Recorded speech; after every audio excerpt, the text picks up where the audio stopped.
আচ্ছা দোস্ত, বাংলাদেশের খেলা দেখা তোর কিরাম ঠেকে?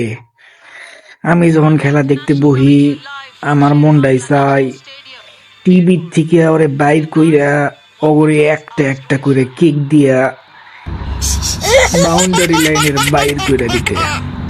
কিন্তু মাগার আমি তো টিভিতে খেলা দেখি, কে লেগা দেখি মাঠে গেলে 500 700 1000 টাকা টিকিট। এইটা দিয়া এই ফাউল খেলা দেখার টাইম আছে? এর লেগে ঘরে বইয়া এ ঘরে ঝাড়তে পারি না। আসলে খেলা দেখবার যাওয়ার আগে তো ভালোই থাকে, কিন্তু ভিতরে যাওয়ার পর এই মায়ের দোয়া ক্রিকেট টিম মায়ের দোয়া না পাওয়ার কারণে গু হারা হাইরা যায়। এইটা দেখাই আসলে মনটারে থামায় রাখতে পারি না। মনটা চাই নিজের গালে নিজে চুপড়ায় কয়েকখান দেই, কিন্তু মাগার 500 টাকা খরচ করে খেলা দেখতে পাইছি, এখন এগুলা করলে চলবো? এর লেগে খেলাধুলা দেখা বাদ দিয়া আশেপাশের দর্শকরা কি খেলে সেইটাই দেখি। আর মাঝে মাঝে একটু ক্যামেরাটা আমার দিকে আইলে একটু ফোকাসে রাখি আর কি। ভাইরাল হওয়ার ধান্দা। মাঝে মাঝে মনটা চায় বাংলাদেশ ক্রিকেট টিমটারে ফুটবল টিম বানাইয়া দিয়া জাতীয় দলে খেলায়, আর ফুটবল টিমটারে ক্রিকেট টিম বানাইয়া অন্য টিম গুলোকে লড়াই করায় দেয়। আমার মনে হয় এরাই ভালো খেলবো। ক্রিকেট খেলা না বুঝলেও ক্রিকেট বলটারে ফুটবলের মতো লাথি দেওয়ার তো অভ্যাস আছে। ওই লাথিটা না দিয়া ব্যাট দিয়া পিটাইয়া বল লাল কইরা ফালাই দিতে পারবো। তুই ঠিকই কইছস।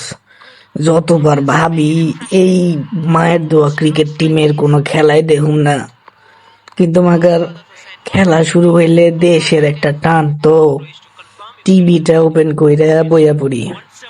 কিন্তু যতক্ষণ খেলাটা দেখি মনটাই চায় এই টিভিরে ভাঙ্গে ঘুরে ঘুরে কইরা টিভির কোম্পানির গোষ্ঠী উদ্ধার কইরা খেলোয়াড় গো উৎসর্গ কইরা দেই।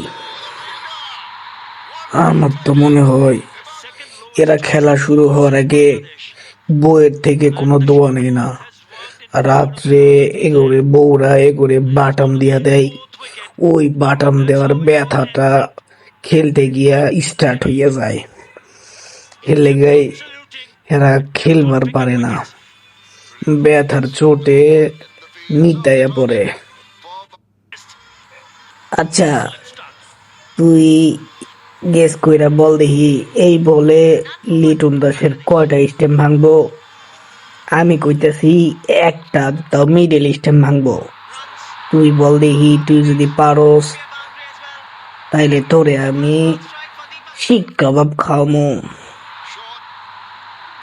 আমি কইতাছি এই বলে 3টা স্টেমই ভাঙবো আর লিটন দাস আউট হইয়া যাইব। এইটা তো কোনোভাবেই সম্ভব না রে বন্ধু। ভাঙলে তো একটা থেকে দুইটা স্টেম্পই ভাঙবো, তিনটা তো ভাঙা সম্ভব না। তার মানে আমি বাজিটা জিতে যাবো। দেখা যাক কি হয়। দেখছিস, কইছিলাম না তোরে 3টা স্টেমই ভাঙবো।